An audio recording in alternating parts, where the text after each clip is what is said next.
안녕하십니까. 여러분의 즐거운 저녁 시간에 보탬이 되는 뉴스 플러스입니다.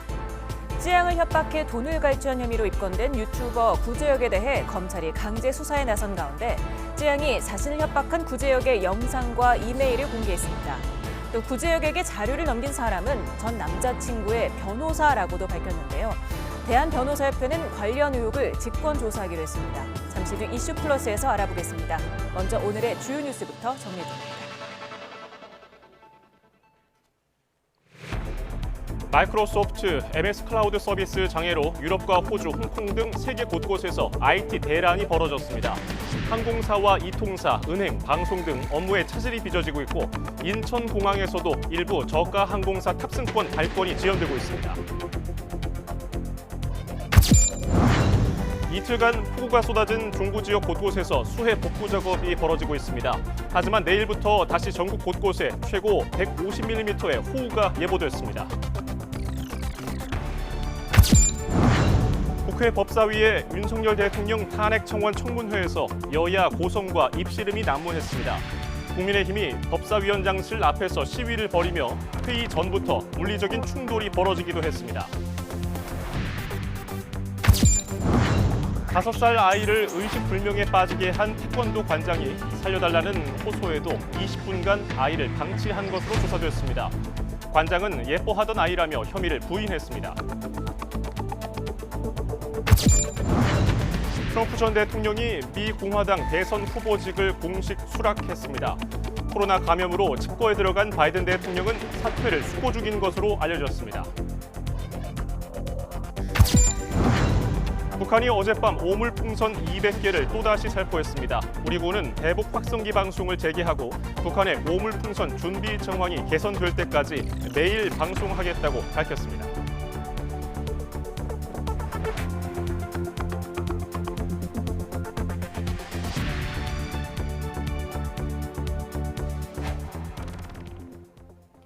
네, 첫 소식입니다. 미국과 호주 등 사이버 정전으로 불리는 대란이 발생해 세계 곳곳에서 항공기 결항과 통신, 방송, 금융 서비스에 차질을 빚고 있습니다.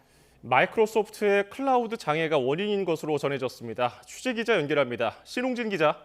네, 국제부입니다. 네, 현재 상황 알려주시죠. 네, 우리 시각으로 오후 4시를 조금 넘어서부터 한 줄씩 관련 외신이 들어오기 시작했습니다.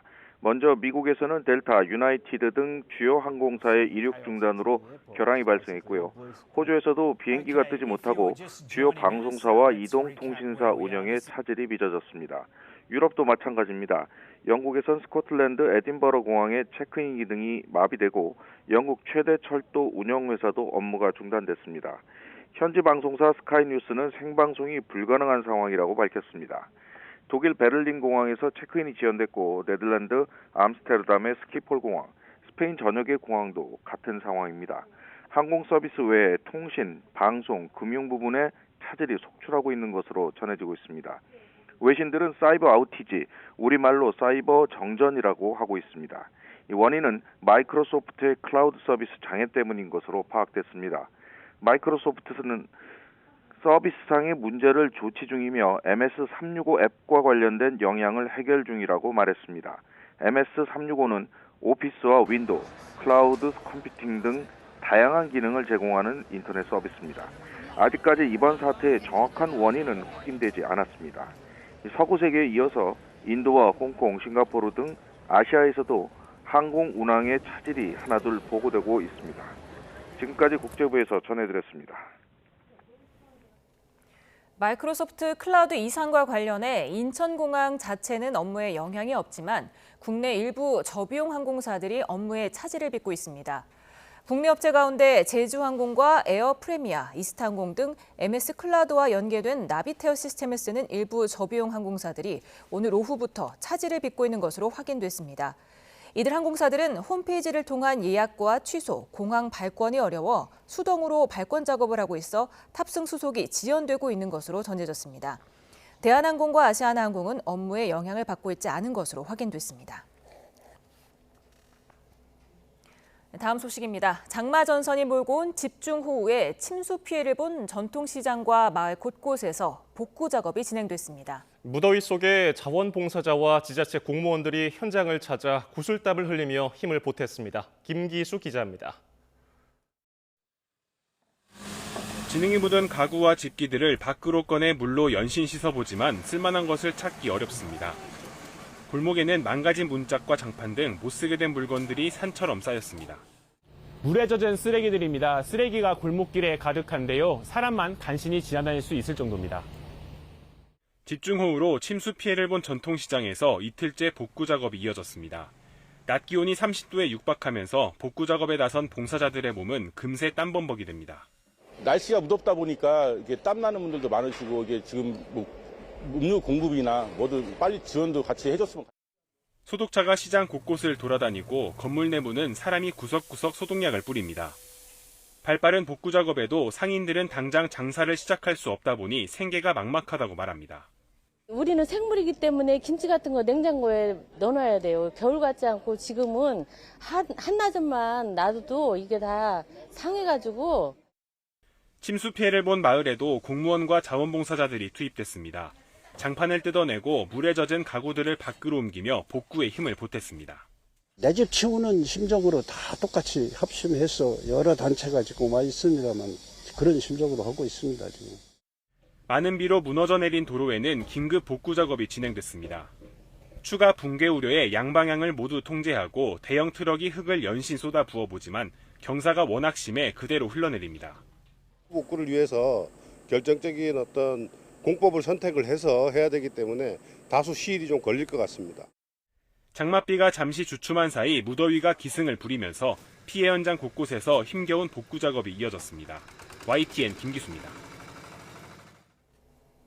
교육부는 오늘 오전 10시 기준 전국 124개 학교와 유치원에 침수나 누수, 부분 파손 등 시설 피해가 났다고 밝혔습니다. 경기도가 60곳으로 가장 많았고 서울 19곳, 인천 18곳, 충남 12곳 등입니다. 또 경기 지역 2개 학교는 등교 시간을 조정하거나 단축 수업을 결정했습니다. 오늘 오전 11시 20분쯤 폭우로 침수된 경기 평택시 세교동 세교 지하차도의 배수 작업이 완료됐습니다. 소방당국은 어제 오후 4시 40분부터 대형 펌프 등 장비 5대를 투입해 밤샘 배수 작업을 벌여 18시간여 만에 물을 모두 빼냈습니다. 평택시는 토사를 치우고 도로를 정비한 뒤 내일 정오쯤 차량 통행을 재개할 예정입니다. 집중호우로 급격히 불어난 물에 휩쓸려 실종된 낚시꾼 2명에 대한 수색 작업이 이틀째 계속되고 있습니다. 소방당국은 보트와 드론 등 장비 6대와 인원 19명을 투입해서 실종자를 찾고 있습니다. 앞서 어제 오전 10시 50분쯤 경기도 안성시 고삼 저수지에 있는 낚시터에서 배가 뒤집혀 타고 있던 2명이 실종됐습니다. 최상병 순직 일주기인 오늘 국회 법제사법위원회에서는 윤석열 대통령 탄핵 청원 청문회가 열렸습니다. 청문회에 반대하는 여당 의원들은 민주당 소속 법사위원장실 앞에서 규탄 대회를 열면서 회의 시작 전부터 충돌이 빚어지기도 했습니다. 취재기자 연결합니다. 김다영 기자. 네, 국회입니다. 네, 청문회 아직 진행되고 있습니까? 네, 오전 10시부터 진행되고 있습니다. 오늘 청문회에는 이종섭 전 국방부 장관과 신범철 전 차관, 임상규 경북경찰청 수사심의위원장 등이 증인으로 출석했습니다. 오늘은 고 최상병 순직 일주기인 만큼 대통령실 외압 의혹과 임성근 전 사단장 구명 로비 의혹 등을 두고 집중 질의가 이어졌는데요. 신경전은 이른바 대통령실 내선 번호와의 통화 내역으로도 옮겨 붙었습니다.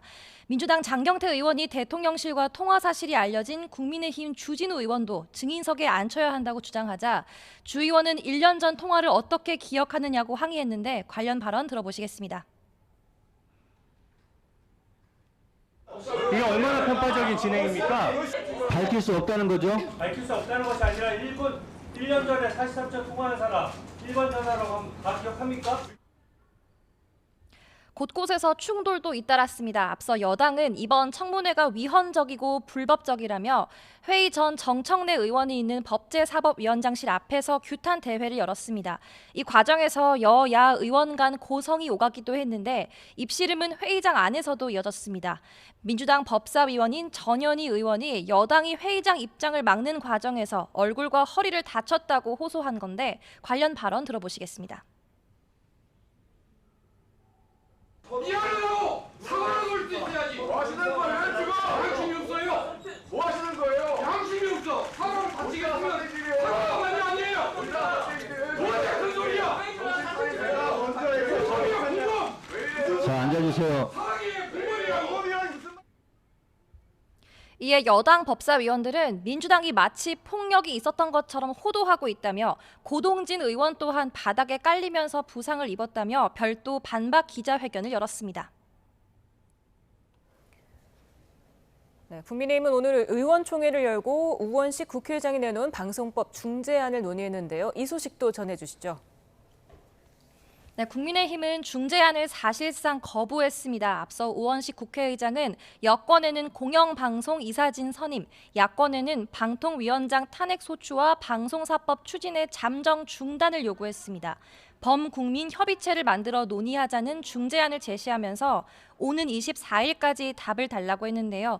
추경호 원내대표는 의원총회 뒤 기자들과 만나서 문재인 정부에서도 현행법에 따라 이사가 임명돼 왔다며 공영방송 이사진 선임 일정 중단 요구를 받아들일 수 없다고 밝혔습니다. 다만 범국민협의체는 조건만 맞는다면 긍정적으로 평가한다며 여야가 동수로 전문가를 추천해야 한다고 요구했습니다.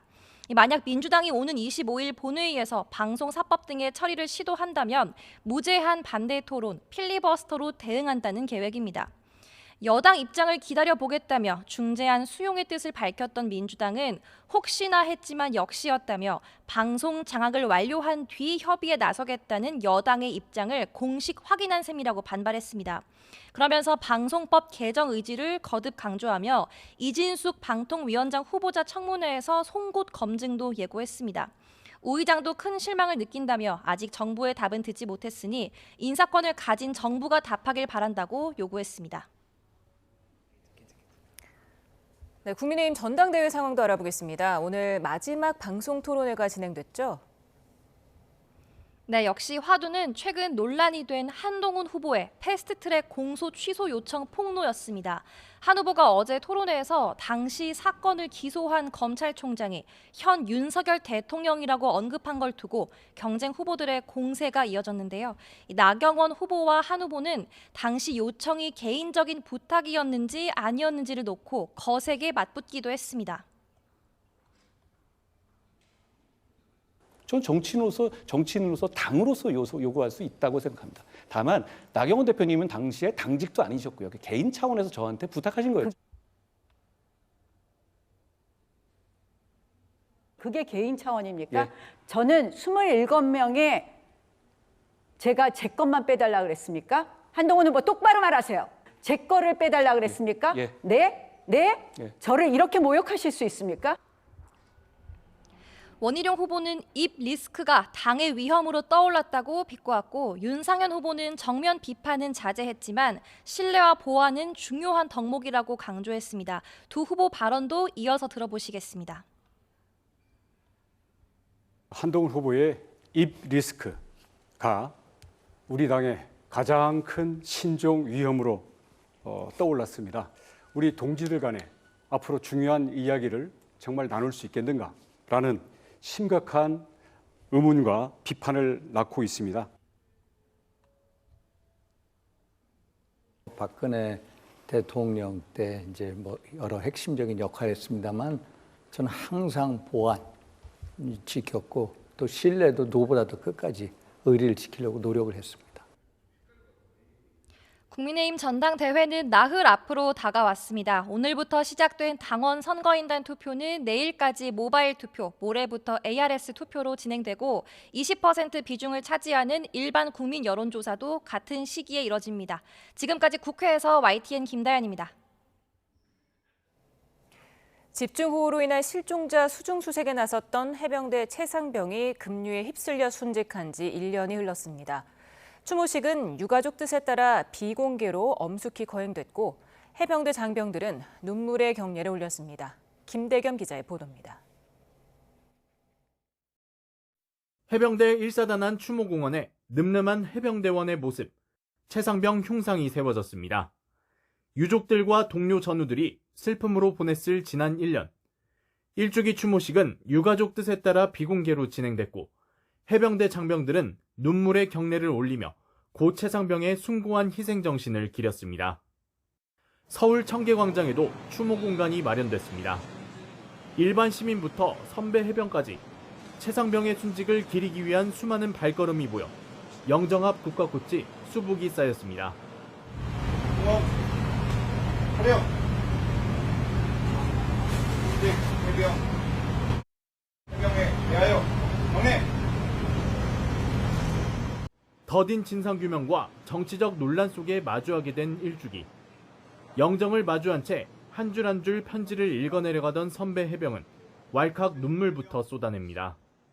대한민국과 해병대에 충성하여 상관의 명령을 따랐을 뿐인데 일이 허망하게 가게 됐으니 얼마나 원통했을까.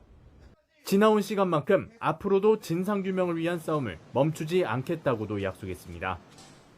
장소는 달랐지만 해병대 전후에도 한데 모여 고 최상병을 함께 추모했습니다.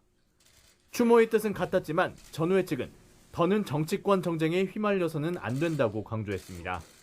1년이 지났는데도 해소되지 않고 정치권의 정쟁의 소용돌이에 휘말려 고인의 부모님은 물론 해병대 전체가 몸살을 앓고 있습니다.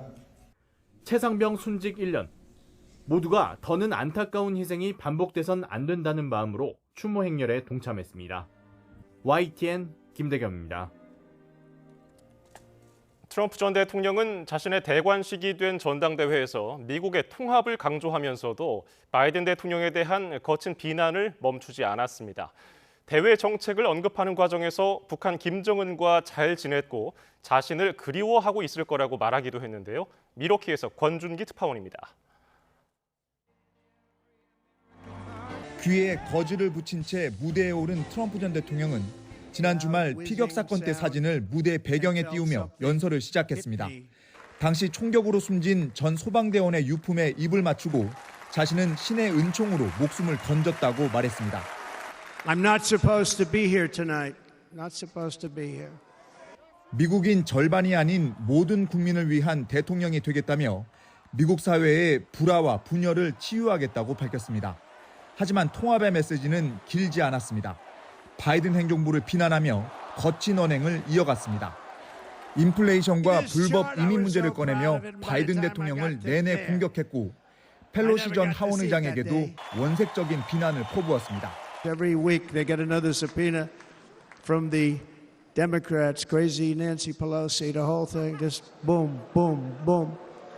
전당대회장에는 모처럼 나타난 멜라니아 여사를 비롯해 트럼프 일가족이 총출동하고 깜짝 연사들의 등장으로 환호가 끊이지 않았습니다. And they tried to kill the next president of the United States. Enough was enough. 나흘간 진행된 공화당 전당대회를 한마디로 정리하면 하나로 똘똘 뭉친 트럼프 당으로 완성됐다는 걸 알린 겁니다. 행사장에서 만난 지지자들 표정도 승리의 자신감으로 넘쳤습니다. So this is the deal. Trump's going to win the election and everybody knows that. 트럼프는 수락연설에서 북한 김정은을 언급하며 자신을 그리워하고 있을 거라고 말했습니다. 북한처럼 핵무기를 많이 가진 나라와 잘 지내면 좋은 일이라는 언급도 했습니다. You know, it's nice to get along with somebody who has a lot of nuclear weapons or otherwise, isn't it? 전당대회 참가자들에게는 트럼프가 주고받은 서신을 담은 책을 나눠줬는데 이 책에는 김정은과 주고받은 서신도 들어가 있습니다. 트럼프는 한국과 타이완 등 아시아 국가에 전쟁 망령이 커지고 있다며 바이든 행정부가 야기한 모든 국제 위기를 종식하겠다고 밝혔습니다. 미러키에서 YTN 권중기입니다.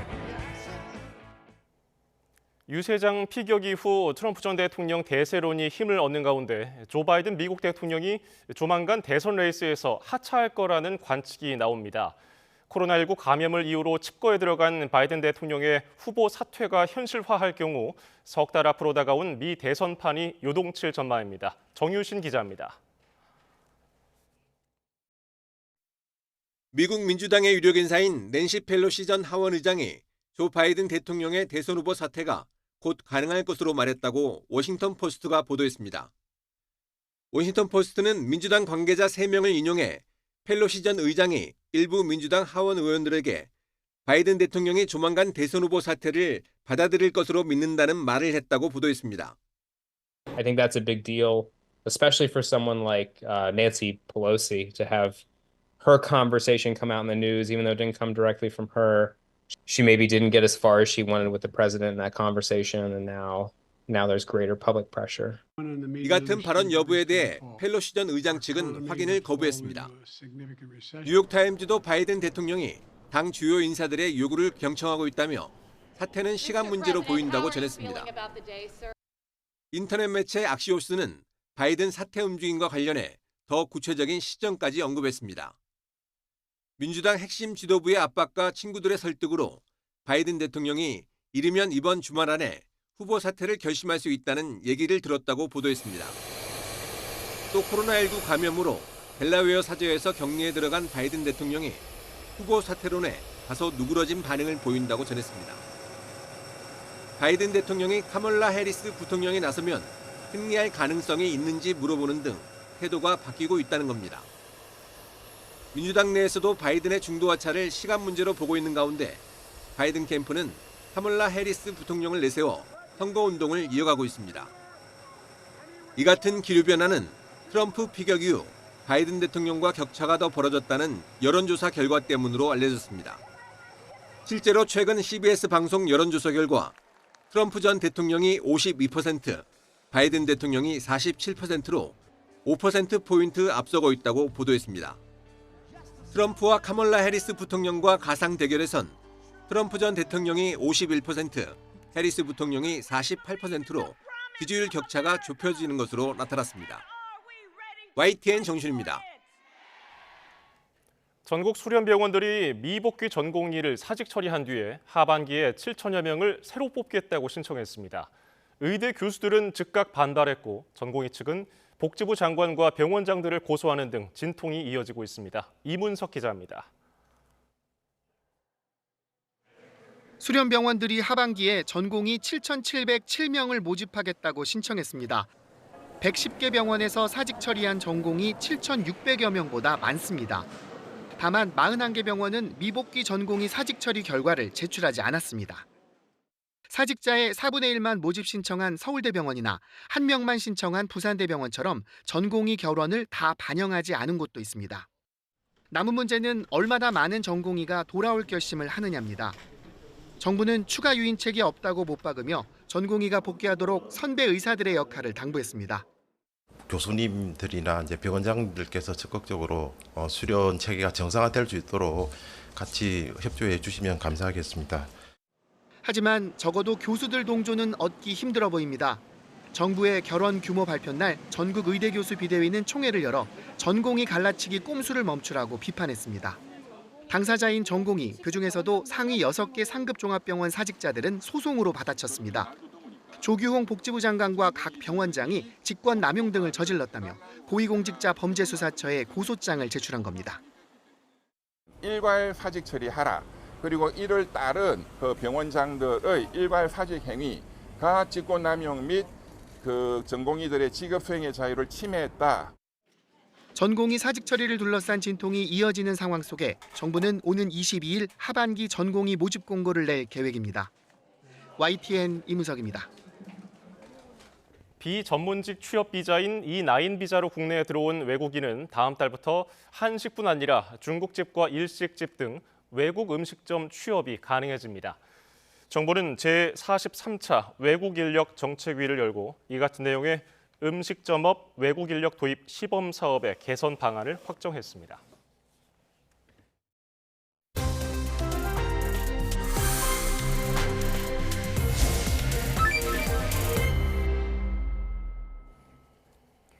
과거 폭로 협박을 받았다고 고백한 유튜버 쯔양이 라이브 방송을 통해 증거를 공개했습니다. 전 남자친구를 대리했던 변호사가 관련 자료를 유튜버 구제혁에게 유출했다는 의혹도 제기됐습니다. 관련 내용을 김성수 변호사와 짚어봅니다. 어서 오세요. 어서 오세요. 안녕하세요. 네, 유튜버 쯔양이 자신이 유튜버 구제혁에게 협박당한 증거를 공개했는데요. 영상부터 보고 이야기 나눠보겠습니다. 근데 며칠 전에 이 텔레그램을 통해 익명의 제보자에게 굉장히 충격적인 제보를 받았어요. 무슨 내용이냐면 이제 쯔양이 어떤 방식으로 얼마를 탈세했는지 아주 상세하게 적은 제보였습니다. 현재 그 제보자가 보내준 이제 다른 제보 내용도 같이 취재를 하고 있는데요. 그거는 이제 오늘 제가 이제 처음으로 공론화시킨 탈세보다 100배는 심각한 내용입니다. 이제 해당 영상은 그때 당시에 구재영님이 이제 저를 이제 협박을 하기 위해서 보낸 일부 공개 영상이었어요. 네, 쯔양 씨는 이 영상을 공개하면서도 자신은 사실은 끝까지 그냥 조용히 있고 싶었는데 이렇게 공개할 수밖에 없는 이유가 있었다. 워낙 억측이 많고 또 2차 가해 같은 피해도 입었기 때문에 그렇게 공개하게 됐다고 했는데 어떤 피해를 입고 있었습니까? 네, 일단 쯔양 씨가 7월 10일에 이러한 일부 유튜버로부터 공갈 피해를 입었다라는 이 의혹이 제기가 됐었습니다. 그리고 7월 11일에 쯔양 씨가 처음으로 영상을 통해서 이 과거 사실관계와 관련해서 입장을 냈었어요. 그리고 7월 15일에는 이 입장문을 통해서 글을 통해서 일부 유튜버들에 대해서 고소를 진행한다 이렇게 했었고 이제 7월 18일 이제 최근에 다시 한번 영상을 게시했는데 이 게시와 관련해서는 어떠한 사실관계가 있느냐 하면 지금 현재 이 7월 10일에 그 공갈 피해를 입었다는 이야기가 나온 다음에 이 진실 공방이 이어지고 있습니다. 일부 유튜버들은 본인들은 이 부분이 공갈을 한 것이 아니라 리스크 매니지먼트에 대해서 계약을 체결한 것이고 정당하게 대가를 수령한 것이다 이렇게 주장을 하고 있고 또 그리고 그와 별도로 이 부분 관련해서 쯔양 씨의 과거 자체가 이런 탈세라든지 조건 만남이라든지 이런 굉장히 조금 중한 과거가 아니었느냐 이런 주장도 나오고 있거든요. 그렇다 보니까는 쯔양 씨 측에서는 이런 주장에 대해서도 사실이 아니다. 그리고 이 구재혁 씨의 주장 관련해서 리스크 매니지먼트가 아니라 이 협박에 의한 공갈에 의한 갈취 금액이었다. 이 주장을 이제 본인의 입장을 밝히기 위해서 이 영상을 게시한 것으로 보입니다. 예, 앞서서 유튜버 구재혁은 자신이 이중 스파이라면서 쯔양을 보호하기 위한 목적으로 돈을 받았다고 주장을 한 바가 있는데 오늘 공개된 이 내용들에 따르면은 협박, 공갈 혐의가 성립되는 겁니까?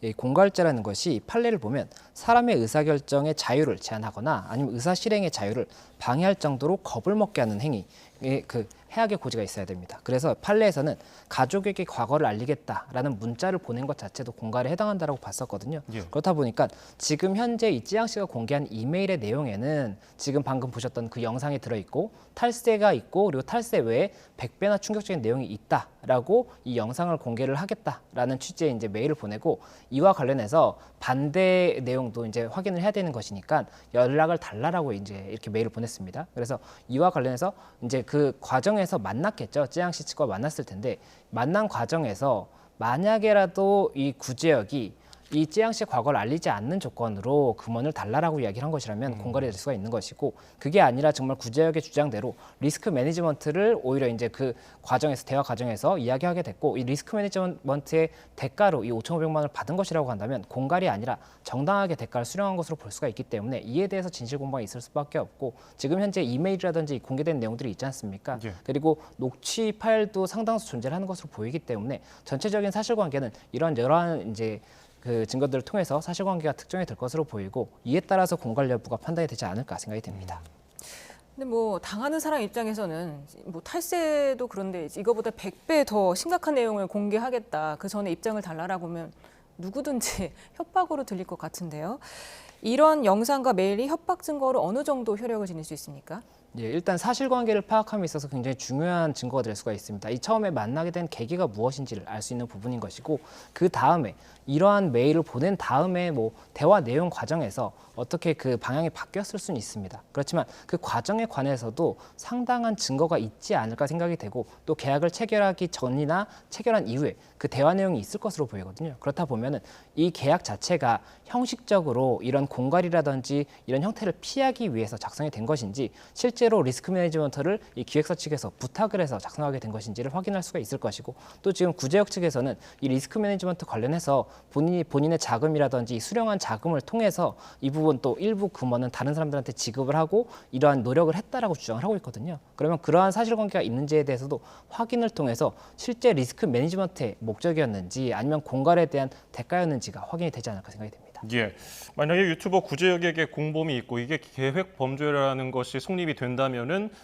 실형 가능성까지 있습니까? 예, 공갈죄라는 것이 형법 350조에서 10년 이하의 징역 또는 2천만 원 이하의 벌금형을 규정을 하고 있고 예. 만약이라도 공범이 있다라고 한다면 공동 공갈이 될 수가 있습니다. 이건 이제 폭력행위 등 처벌에 관한 법률에서 규정을 하고 있는데 이 경우에는 방금 말씀드렸던 10년 이하 징역이나 2천만 원 이하 벌금보다 2분의 1까지 가중을 할 수가 있습니다. 그러니까 훨씬 더 중히 처벌될 수가 있는데 예. 이 공갈 같은 경우에는 실제 초범이라고 하더라도 죄질이 굉장히 나쁘다라고 한다면 실형이 선고될 수가 있고 지금 현재 구제역 같은 경우에 이 사건 외에도 다른 사건으로도 여러 가지 사건이 지금 진행이 되고 있기 때문에 만약에라도 그런 부분이 병합이 된다든지 아니면 이 사건 자체에 대해서도 뭐 죄질이 굉장히 나쁘다라고 본다면 실형까지도 선고가 될 수가 있기 때문에 수사기관에서는 이 사실관계를 어떻게 파악할지에 대해서 가장 고심하고 있지 않을까 생각이 듭니다. 네, 지금 뭐 쯔양 사건으로 인해서 전 남자친구의 데이트 폭력 그리고 여러 사이버 레카들로 불리는 유튜버들의 공갈 협박 이런 것들이 많은 공분을 불러일으켰는데 지금 또 하나 밝혀진 게 전 남자친구의 변호사가 이런 자료들을 구제역한테 넘겼고 또 쯔양을 또 협박했다는 사실이 드러나면서 또한 공분을 사고 있습니다. 어떻습니까? 정리를 좀 해주시죠. 예, 지금 현재 이 영상에서 나온 내용 중에는 쯔양 씨도 최근에 이제 파악을 했다라고 합니다. 이 구제역에게 이러한 사실관계를 이야기했던 사람이 전 남자친구일 것이라고 예상을 하고 있었는데 알고 보니까 전 남자친구의 이 사건을 대리했던 변호사라고 합니다. 예. 그리고 이 변호사가 이러한 사건이 이제 발생을 했었고 전 남자친구이자 전 소속사 대표가 극단적 선택을 했지 않습니까? 이 이후에 이 본인들의 기획사를 찾아와서 어떠한 공갈 행위를 했다라고 지금 주장을 하는 것입니다. 쯔양 측의 기획사를 예, 찾아와서요. 그래서 뭐 이러한 사실관계 관련해서 뭐 본인은 복수를 하고 싶지 않다라는 이야기를 하고 그와 관련해서 뭐 본인의 제품을 사용해달라 이런 이야기를 했다라는 지금 녹취 파일이 공개가 됐거든요. 그렇다 보니까는 그 부분 관련해서도 일단은 뭐 공갈죄라든지 아니면은 뭐 명예훼손죄 이런 부분이 이제 검토가 될 수가 있는 것이 명예훼손죄 같은 경우도 지금 현재 쯔양 씨의 이런 사실관계에 대해서 이 구제역에게 전달을 한 행위 자체가 명예훼손죄가 될 수도 있는 것이거든요. 그렇다 보니까 이 부분도 지금 이야기가 나오고 있고 또 이게 만약이라도 비밀 유지 의무가 있습니다. 변호사에게는. 그래서 예. 변호사법 26조에서는 비밀 유지 의무를 규정을 하고 있는데 다만 이 부분 관련해서 이 의무를 어겼다고 해서 형사적인 처벌을 명시하고 있지는 않기 때문에 결국에는 이 부분 처벌과 관련해서는 형법을 가야 됩니다. 형법에 보면 형법 317조에서 의사, 한의사, 변호사 뭐 이런 직군에 있는 사람들이 직무 처리에 관해서 타인의 비밀을 이제 지득을 하게 됐는데 이것을 누설하게 되면 3년 이하의 징역이나 금고, 10년 이하의 자격정지 또는 700만 원 이하의 벌금형에 처한다라고 형사 이제 처벌 규정을 두고 있거든요. 그렇다 보니까는 만약에라도 이 형법상의 업무상 비밀 누설에 해당한다든지 아니면 공갈죄에 해당한다든지 명예훼손죄에 해당한다고 하면 그 부분 관련해서 형사처벌이 될 수가 있기 때문에 이에 대해서도 수사기관에서 지금 현재 수사가 진행될 예정으로 알고 있습니다. 예, 그와 함께 변호사협회 측에서도 이 쯔양의 정보를 유출한 혐의와 관련해서 직권 조사를 하기로 했는데 변협 차원에서는 어떤 행위를 할 수 있습니까? 예, 변협 차원에서는 이 형사처벌 규정이 없다고 하더라도 품위유지 의무 위반이라든지 뭐 비밀유지 의무 위반 이런 부분이 있다라고 한다면 징계를 내릴 수가 있습니다. 그래서 징계를 통해서 뭐 정직이라든지 자격에 대한 어떠한 그 징계를 할 수가 있거든요. 예. 그렇다 보니까는 그 부분 관련해서도 직권 조사를 통해서 사실관계를 파악할 것으로 보이고 이 사실관계가 결국에는 이 관련 형사사건과도 궤를 같이 하기 때문에 이 사실관계가 어떻게 밝혀지는지에 대해서 아무래도 많은 관심이 갈 수밖에 없지 않나 생각이 됩니다. 네, 그 변호사가 뭐 구제역에게 전달한 거는 명예훼손 그리고 또 비밀유지 의무를 위반한 거는 형사처벌 받을 수 있다고 했는데 그 변호사가 또 쯔양에게 자신이 만든 뭐 탈취제를 좀 써달라 그러면서 돈을 받았다는데 이거는 또 어떤 처벌을 받을 수 있습니까? 예, 일단 이 사실관계 관련해서는 아직까지는 확정되는 사실관계는 아닙니다. 다만 지금 현재 이야기가 나오고 있는 부분은 어떤 것이냐면 이 통화 녹취 파일, 대화 녹취 파일에서 이 부분 제품을 써달라고 이야기하는데 그 제품이 탈취제라고 이야기를 하더라고요. 그래서 탈취제를 본인의 영상에서 사용하는 모습을 보여달라라고 이야기를 했는데 그 부분이 이제 이 쯔양 측에서 검토를 해봤는데 본인의 채널 성격상 맞지 않다라고 답변을 하고 대신에 이 변호사지 않습니까? 변호사이자 이제 기자 역할도 하는 사람이었거든요. 그렇다 보니까 이와 관련해서 이 계약을 체결하고 월 165만 원씩 지급을 하겠다라고 해서 총 2,300만 원 가량을 지금 현재까지 지급을 했다라고 하거든요. 예. 그렇다 보면 만약에라도 이 지급을 하게 된 경위 자체가 공갈로 인한 것이라고 한다면 공갈죄가 성립을 할 수가 있기 때문에 이 부분에 대한 수사가 이루어지지 않을까 생각이 되고, 지금 현재 이 변호사가 그 직전까지는 찌양 씨 측의 상대방이었던 이 전소속사 대표의 변호사였지 않습니까? 예. 그렇다 보니까 그런 경위에 관해서 수사기관에서도 아무래도 조금 집중을 해서 보지 않을까 생각이 됩니다. 이 변호사는 자신이 그 자료를 구제역한테만 줬기 때문에 공연성이 없다. 뭐 공중에다가 내가 공개적으로 뿌린 게 아니다. 이런 논리를 펴고 있는데 이건 어떻게 좀 먹히겠습니까? 이 명예훼손죄가 성립하기 위해서는 세 가지가 있어야 된다라고 볼 수가 있습니다. 예. 일단은 이 특정성, 이게 피해자가 누구인지를 특정할 수 있어야 되는 것이고, 또 그리고 비방의 목적이 있어야 됩니다. 이게 만약이라도 비방의 목적이 없었다라고 한다면 무죄가 선고된 사례도 있거든요. 어떤 예. 사실관계를 확인하는 질문 과정에서 이야기를 하고 비방의 목적이 없었다라고 한다면 그 부분은 또 달리 볼 수가 있기 때문에 이 비방의 목적이 있었는지에 대해서도 대화 내용이나 이런 부분을 통해서 확인을 해야 될 것이고, 그리고 이 전파 가능성이 문제가 되는 것인데, 이게 한 사람한테 알렸다고 하더라도 이 대화를 하는 당사자가 이게 다른 사람들한테도 알려질 수 있겠다라는 걸 예상할 수 있었다라고 한다면 전파 가능성이 있다라고 보는 판례가 있었기 때문에 이 부분 관련해서 한 사람에게 이야기했다라고 해서 단순히 명예훼손이 성립되지 않을 것이다 이렇게 볼 수는 없는 것이고, 예. 전체적인 사실관계를 통해서 확인을 해야 되는데, 지금 현재 이 제보 관련 당시에 녹취 파일도 존재하는 것으로 보이기 때문에 당시에 어떤 취지로 이야기를 했는지를 봐야 될 것으로 보이고, 또 이와 관련해서도 그 대화 하나만 가지고 이 사실관계를 파악할 것이 아니라 그 전후 사정들이 있지 않습니까? 예. 전후의 대화도 있을 것 같습니다. 그렇기 때문에 이 전후 대화 내용이라든지 이후의 이 사실관계 뭐 이런 부분들을 통해서 실제 명예훼손이라든지 뭐 공갈 이런 혐의가 있는지를 파악하지 않을까 생각이 듭니다. 네, 이런 가운데 검찰이 어제 유튜브 구제역 전국신 씨에 대한 압수수색을 벌였습니다. 지금 사건 이송 사흘 만에 이루어진 건데요. 어떻게 보셨어요? 예, 지금 사건 이송 사흘 만에 이 압수수색 영장이 진행된다는 것 자체가 아무래도 지금 현재 검찰총장이 이 사건 관련해서도 엄정 대응하고, 또 그리고 범죄 수익 같은 경우에 환수를 하는 그런 부분까지도 하겠다라고 지금 굉장히 예민하게 반응을 하고 있지 않습니까? 검찰 측에서도. 그렇다 보니까 검찰에서 이 사건에 관해서 굉장히 집중하고 있는 모습을 보여줄 수 있는 그런 사실관계였고, 또 그리고 이렇게 압수수색 영장이 신속하게 진행이 됐다는 것은 증거를 빨리 확보할 필요가 있다라고 지금 수사기관에서 보고 있는 거거든요. 그렇다 보니까는 아무래도 검찰에서 굉장히 이 사건에 대해서 적극적으로 임하고 있다 이렇게 말씀드릴 수 있을 것 같습니다. 예, 다음 주제 살펴보겠습니다. 봉화에서 같은 음식을 나눠 먹은 주민들이 좀 몸에 아픔을 호소해서 처음에 식중독인 줄 알았는데 나중에 보니까 농약 성분이 검출됐단 말이죠. 이것도 좀 살펴보죠. 피해자와 같은 증상을 호소한 다른 환자들도 생겼는데 이 사건 어떻게 보고 계십니까? 예, 이게 지난 15일에 이 봉화군에 있는 여성 경로당 회원 41명이 초복을 맞이해서 오리고기 등을 식사를 했습니다. 그리고 그 이후에 얼마 지나지 않아서 이 세 분 정도가 굉장히 뭐 이렇게 몸이 안 좋아져서 응급실에 이제 가게 되고, 그리고 이후에 또 한 분도 병원에서 치료를 받다가 응급실로 가게 되거든요. 예. 그렇게 해서 지금 4명의 피해자가 발생을 했던 상황이었는데, 오늘 지금 또 1명의 추가 피해자가 굉장히 중태에 빠진 상황으로 이제 알려진 상황이고, 그리고 당초에는 수사기관에서 이 오리고기 식사를 했었고, 이 4명의 이 중태에 빠진 분들이 같은 테이블에 있던 사람이다 보니까는 이 오리고기와 관련해서 뭐 이 오리고기나 아니면 관련 반찬에서 이 부분 뭐 살충제 성분이 들어간 것이 아니냐 이런 지금 기준을 보고 좀 검토를 하고 있었던 것으로 보이는데, 지금 추가로 한 분 이제 중태에 빠진 이분 같은 경우에는 당시 같은 테이블에 있던 분이 아니었다라고 합니다. 그리고 지금 추가적으로 진술이 확보된 부분이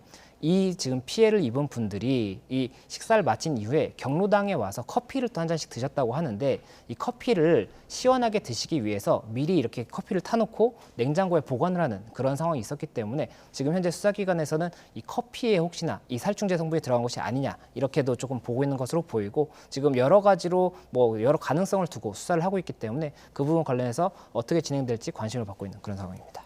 이 농약으로 인한 유사한 사건이 과거에도 몇 차례 있지 않았습니까?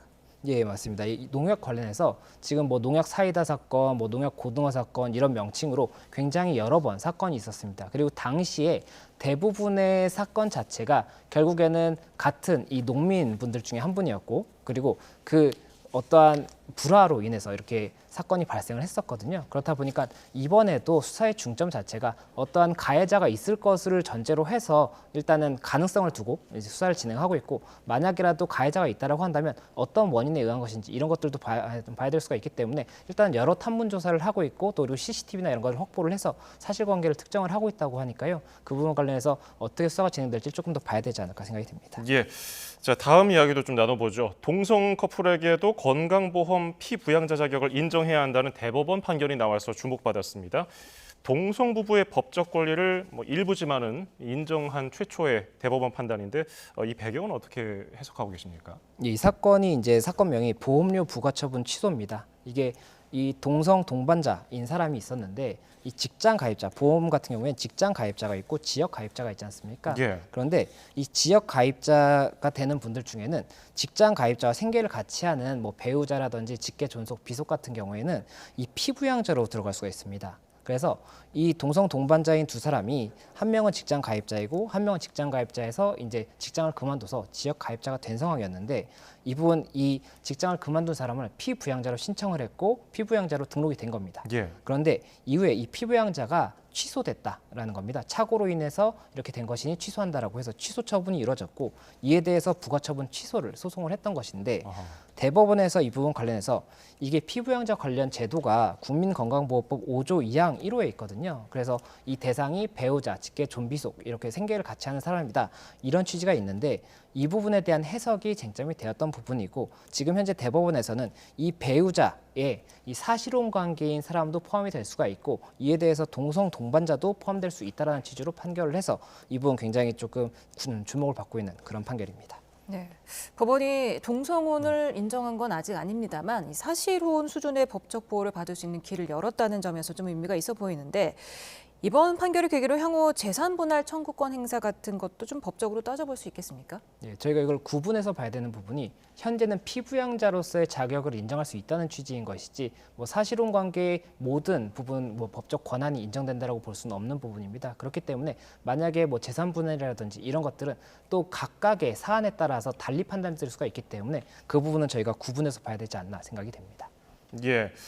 지금 종교계 반대도 큰 상황이고요. 보수단체에서도 이 부분에 대해서 문제 삼고 나섰는데, 이 부분의 합법화에 대한 사회적인 논의가 앞으로도 어떻게 진척될지 좀 전망해 보신다면요. 이 동성혼에 대해서는 과거부터 굉장히 많은 법적인 판단이 있었고, 그 대법원에서는 일단 양성의 그 결합을 혼인으로 본다는 취지이기 때문에 아직까지 인정된 사례가 없습니다. 그렇기 때문에 헌법이라든지 민법을 개정해야 된다, 이런 이야기가 나오고 있는데, 또 이와 별도의 입법을 통해서 동성혼을 인정할 수 있는 것이 아니냐, 이런 이야기도 나오고 있기 때문에 법적으로 어떻게 개정을 할 수 있는지는 이 논의가 될 수가 있겠지만, 다만 이게 이 사회적인 합의를 통해서 법이 결국에는 개정이든 제정이 되는 것이기 때문에 이와 관련해서 우리 사회가 이 동성 동반자에 대해서 어떻게 생각하는지가 조금 달리 봐야 되는 부분이 아닌가 생각이 듭니다. 네, 지금까지 사회적으로 이슈가 된 사건의 법적인 쟁점 김성수 변호사와 짚어봤습니다. 오늘 말씀 감사합니다. 고맙습니다.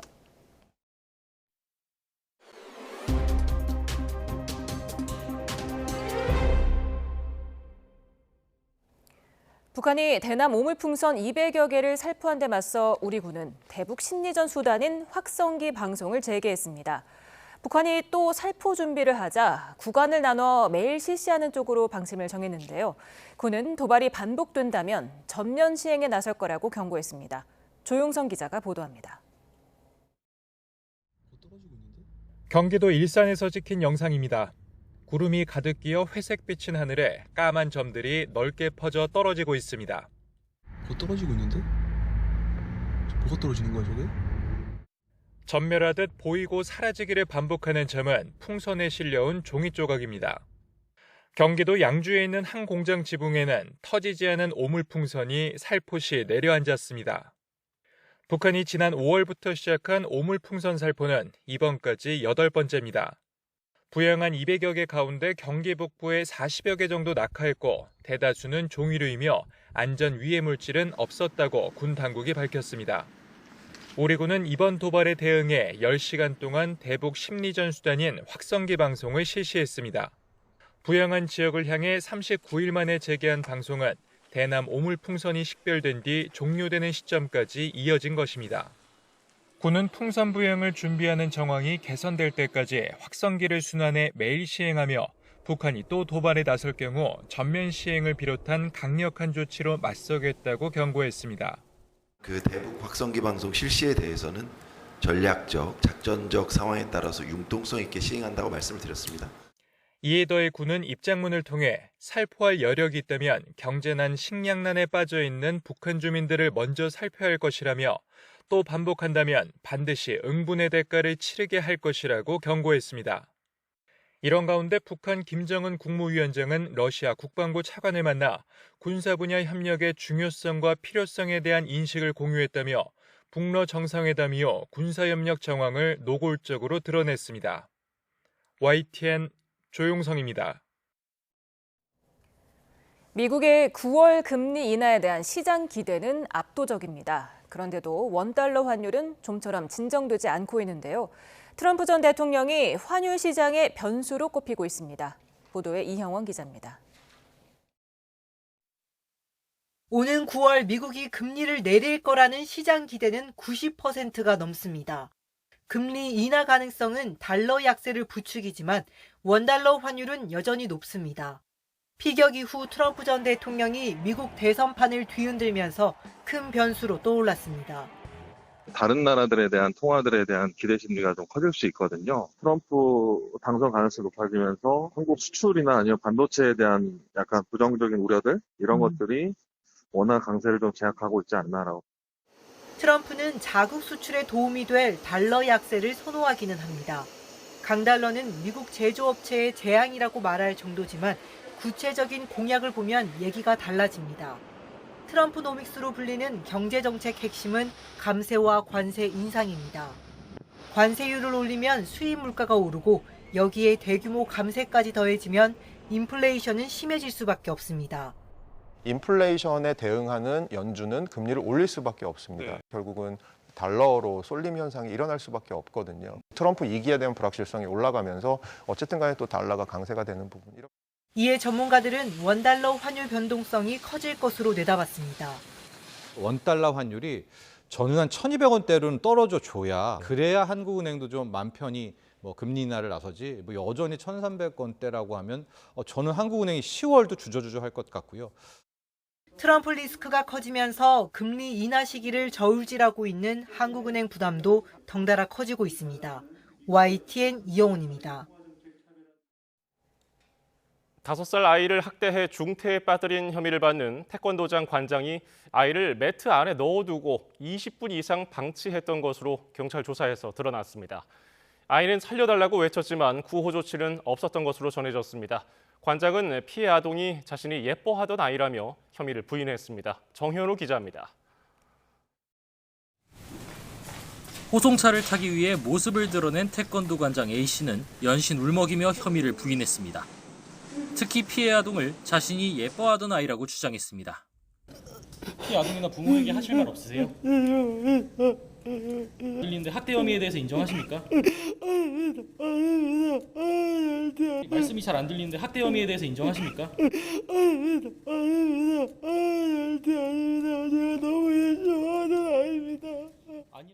하지만 경찰 판단은 다릅니다. A씨가 지웠던 CCTV를 복구한 경찰은 A씨가 말아서 세워놓은 매트에 아이를 거꾸로 밀어넣고 20분 넘게 방치하는 걸 확인했다고 밝혔습니다. 이 과정에서 아이는 살려주세요, 꺼내주세요라고 외친 것으로 조사됐습니다. CCTV에는 관장이 아이를 때리는 등 신체적으로 학대하는 정황도 담겼다고 경찰은 설명했습니다. 그런데 A씨는 장난이었다고 주장하며 이런 결과를 예측하지 못했다는 취지로 혐의를 부인하는 것으로 전해졌습니다. 하지만 경찰은 A씨의 행동에 고의성이 있다고 보고 아동학대 중상해 혐의로 A씨를 검찰에 송치했습니다. 사건이 불거진 이후 자녀가 아동학대를 당했다는 고소가 3건 접수된 가운데 원생 250여 명의 명단을 확보한 경찰은 추가 피해 여부를 조사한다는 계획입니다. YTN 정현우입니다. 마약 투약 혐의로 재판에 넘겨진 국가대표 출신 전 프로야구 선수 오재원 씨에 대해 검찰이 징역 5년과 2,400만 원 추징을 선고해달라고 재판부에 요청했습니다. 오 씨의 1심 선고는 오는 26일에 이루어질 예정입니다. 술에 만취한 상태로 사고를 내고 경찰차까지 들이받고 도주한 혐의가 있는 소방관에 대해 검찰이 징역 8년을 구형했습니다. 검찰은 40대 소방관 A씨가 음주 단속을 피하려 경찰차를 충격하고 경찰관 다수에게 상해를 입히는 등 범행이 매우 중대하다고 설명했습니다. 반면 A씨 측은 당시 심신미약 상태였고 기소 내용을 전부 인정하고 반성하고 있다며 선처를 요청했습니다. 오늘은 장마가 잠시 쉬어간 곳이 많았지만 주말인 내일부터는 다시 대부분 지역에 장맛비가 내리겠습니다. 우선 중부지방은 모레까지 오락가락 이어지겠고 남부지방은 내일 오후부터 밤사이 소강 상태를 보인 뒤 모레 오후에 대부분 그치겠습니다. 이번에도 밤사이 강한 비가 집중됩니다. 오늘은 충청과 남부지방에 강한 비가 오겠고 내일 밤사이에는 빗줄기가 더 굵어지면서 중부지방을 중심으로 시간당 30에서 50mm의 장대비가 쏟아지겠습니다. 비의 양도 많습니다. 모레까지 경기 남부와 충청도에 150mm 이상, 서울 등 그밖의 중북부와 경북 북부에 120mm 이상, 호남에도 100mm 안팎의 많은 비가 내리겠습니다. 영동과 영남, 제주도에 폭염특보가 내려진 가운데 이들 지역을 중심으로 무더위도 이어지겠습니다. 서울의 경우 내일은 27도, 모레는 28도로 후텁지근하겠고 대구는 내일 33도, 모레는 34도까지 오르는 등 폭염이 기승을 부릴 전망입니다. 날씨 정보였습니다.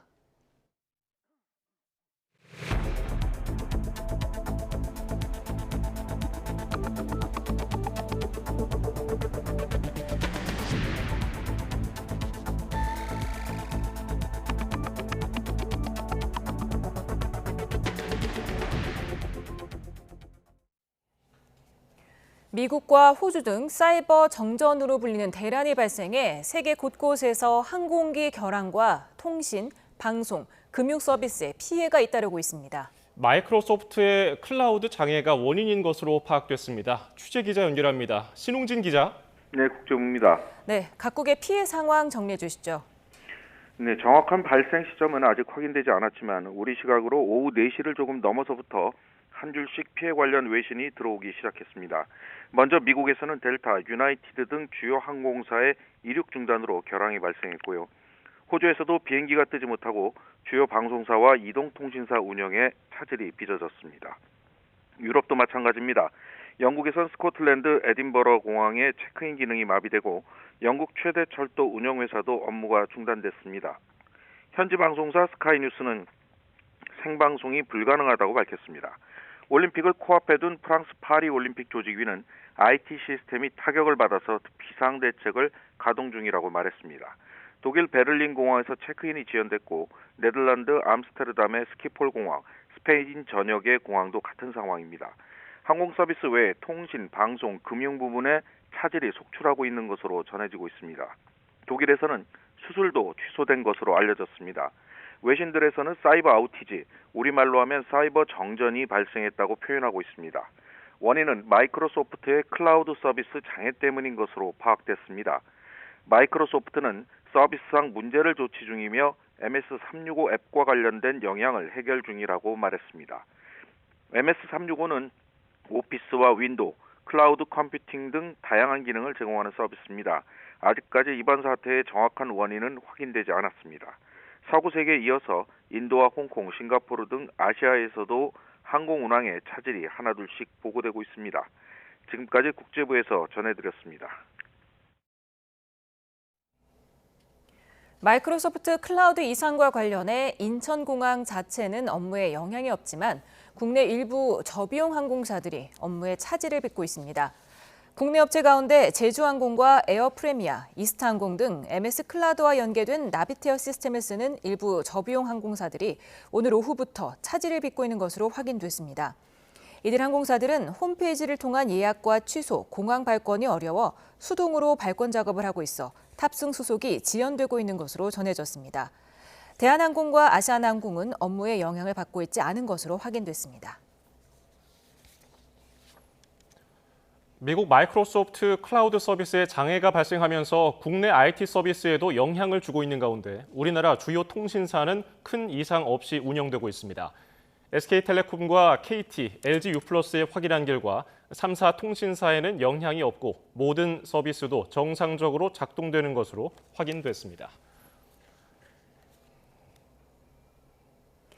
이틀 동안 집중호우가 쏟아진 경기도 곳곳에서는 복구 작업이 한창입니다. 하지만 응급조치일 뿐 제대로 된 공사는 시간이 필요합니다. 주말에 또 비 예보가 있어서 주민들은 불안이 크다고 하는데요.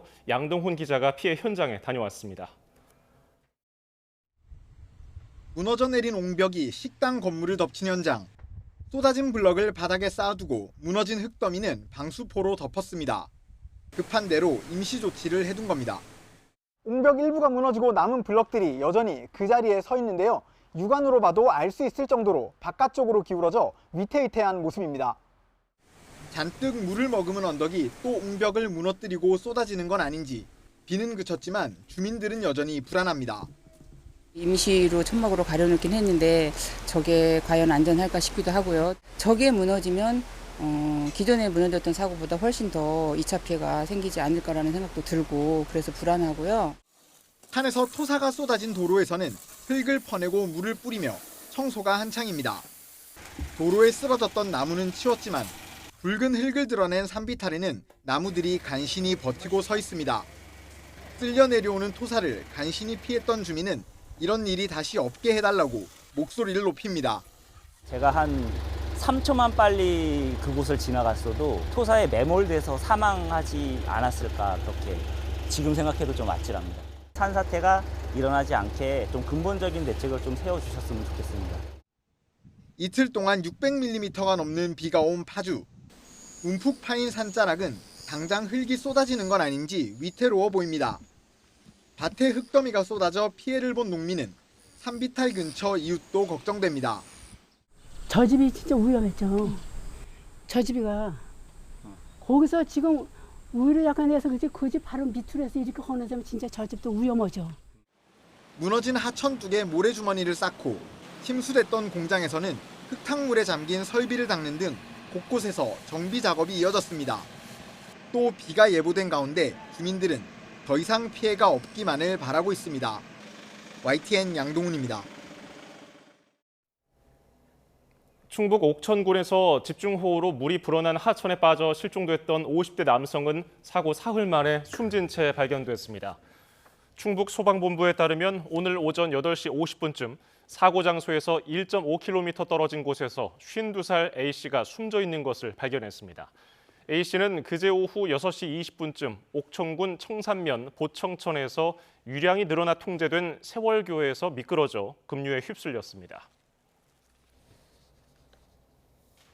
국민의힘 당대표 후보들이 패스트트랙 사건 공소 취소 요청 논란을 놓고 또 한 번 충돌했습니다.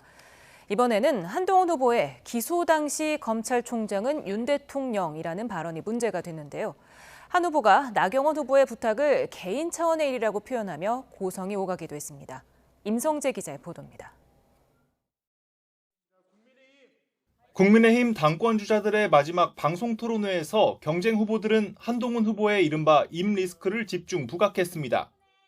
패스트트랙 사건 기소의 정당성을 묻는 질문에 한 후보가 당시 검찰총장이 윤석열 대통령이었다고 답한 점을 파고든 겁니다. 토론에서도 이걸 장황하게 말씀하시지 않습니까?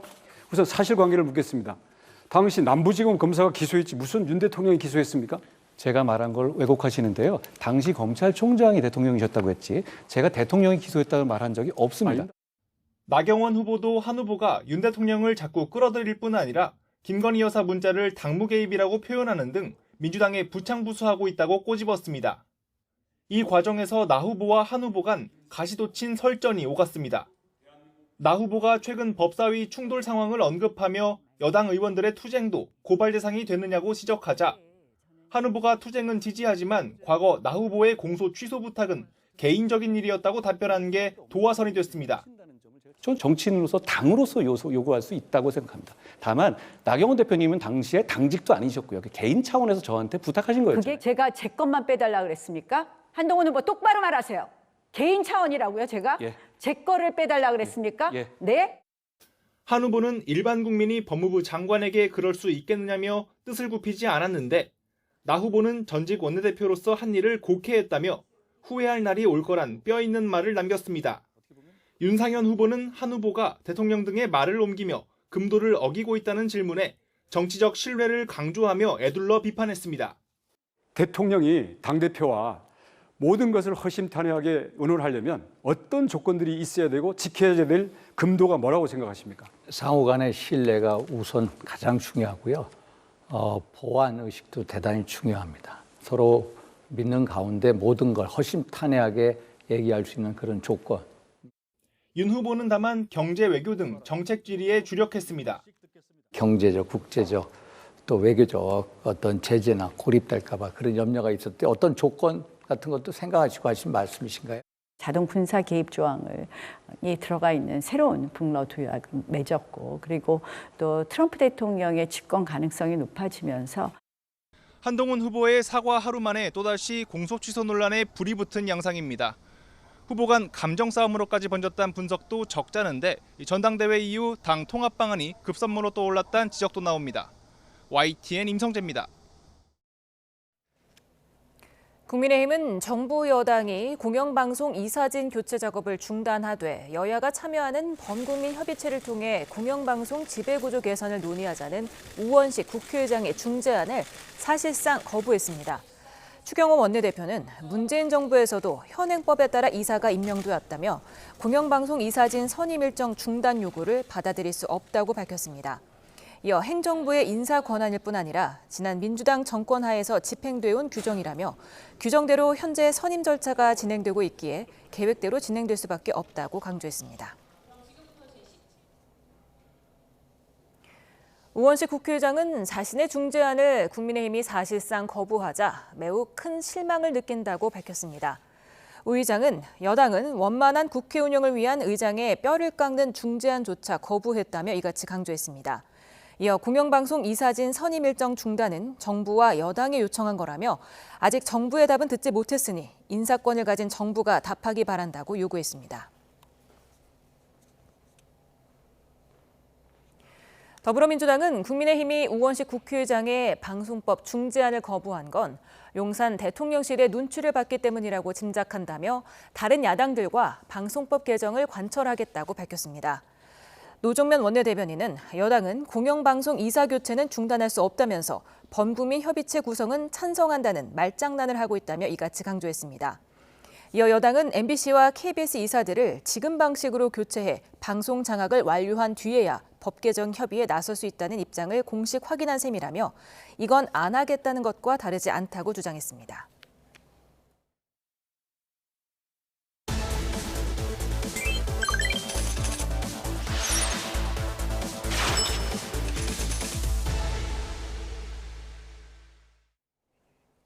뉴스플러스 오늘의 경제 픽입니다.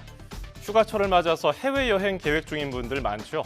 보험연구원에 따르면 지난해 해외여행자 수는 코로나19로 직격탄을 맞기 전인 2019년 대비 79% 수준을 회복한 것으로 나타났습니다. 해외여행자는 아직 코로나19 직전 수준을 넘어서지는 못했지만 해외여행 보험 가입 금액은 오히려 110억 원가량 증가했습니다. 코로나19를 겪은 여행자들이 의료 응급 상황에 대한 우려가 높아져서 해외 의료비와 배상 책임 등 일부 담보에 대해 가입을 많이 한 것으로 보입니다. 해외여행 보험 분야별로 오름세의 차이를 보였는데요.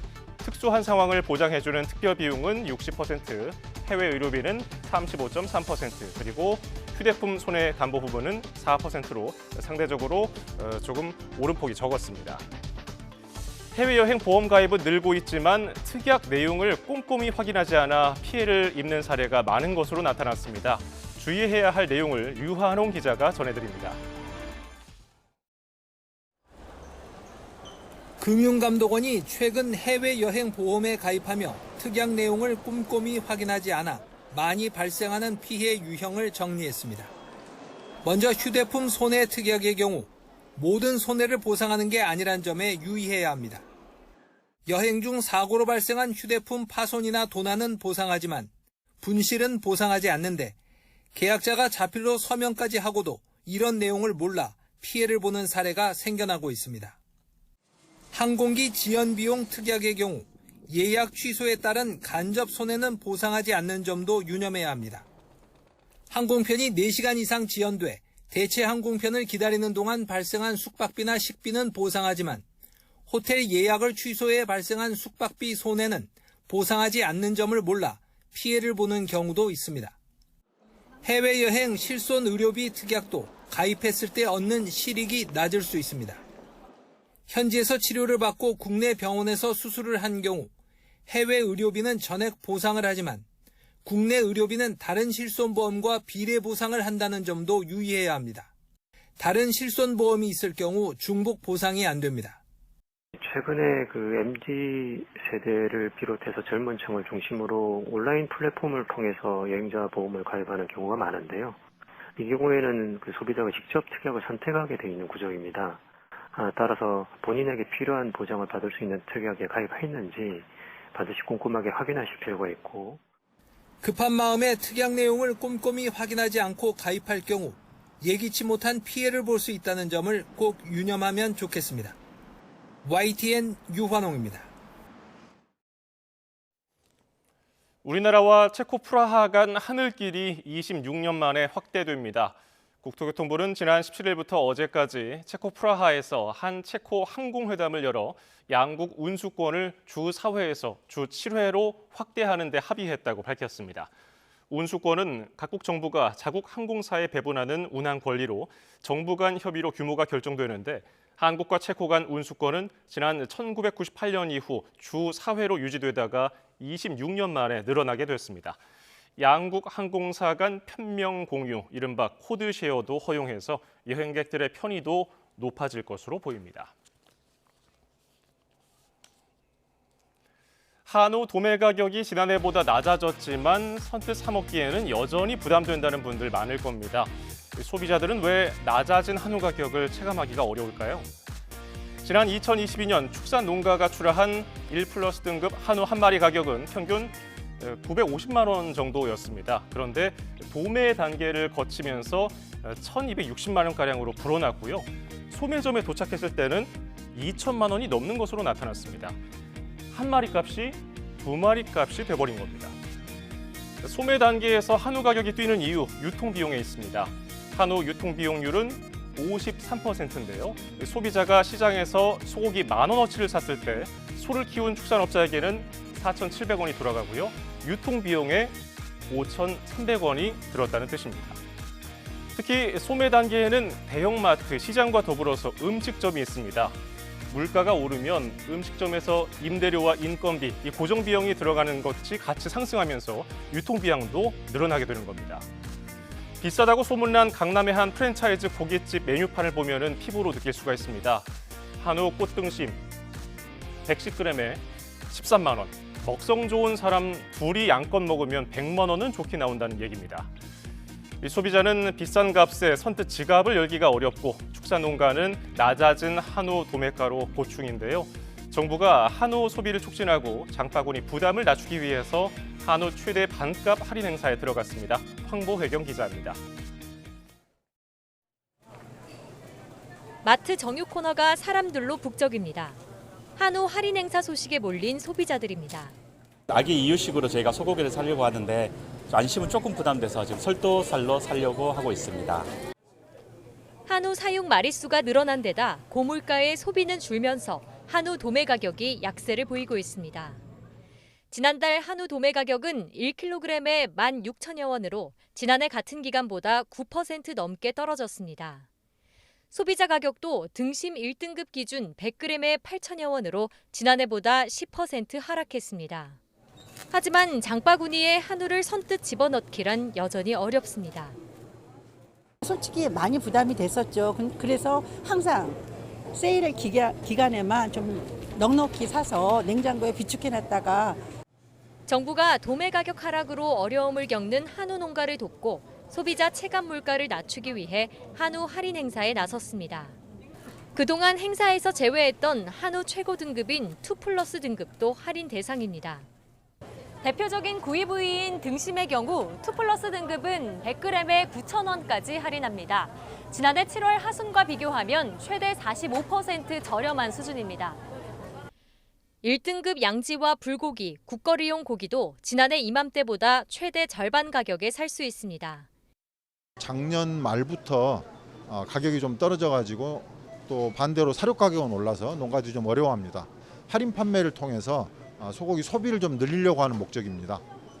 이번 행사는 오는 28일까지 전국 대형마트와 농축협 하나로마트, 온라인몰 등 1,600여 곳에서 진행합니다. 다만 마트마다 참여하는 지점과 할인 품목이 다른 만큼 전국 한우협회 누리집에서 가까운 점포 현황을 확인하는 게 좋습니다. YTN 황보혜경입니다.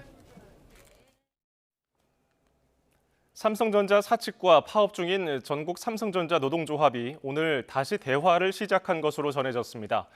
노조가 지난 8일 총파업에 나선 지 11일 만인 오늘 오후 삼성전자 노사 양측은 경기 수원 사업장에서 만나 공식 교섭 재개에 앞서 회동한 것으로 알려졌습니다. 노조의 총파업 돌입 이후 노사 모두 대화를 중단해왔지만 파업 장기화에 따라서 반도체 경쟁력 약화 등 우려가 커지자 노사 양측은 어제 대화를 재개하기로 결정했습니다. 우리나라 이용자가 가장 많이 사용하는 메신저 플랫폼은 카카오톡, SNS는 인스타그램, 검색은 네이버인 것으로 조사됐습니다. 과학기술정보통신부가 국내 이용자를 대상으로 가장 많이 사용하는 온라인 플랫폼을 조사한 결과 카카오톡이라고 응답한 사람이 93.5%로 메신저 분야에서 가장 높았고 택시 호출 앱 카카오티도 86.6%로 나타났습니다. 음식 주문과 배달은 배달의 민족이 64.9%, 검색 분야는 네이버가 52.7%, 전자상거래는 쿠팡이 38.6%, SNS는 인스타그램이 36.3% 등으로 각 분야 1위로 조사됐습니다. 유튜버 쯔양이 사이버 해커 유튜버들의 협박 정황이 담긴 증거를 공개했습니다. 또 전 남자친구의 변호인까지 자신을 협박하고 허위 사실을 제보했다고도 주장했습니다. 보도에 이경국 기자입니다.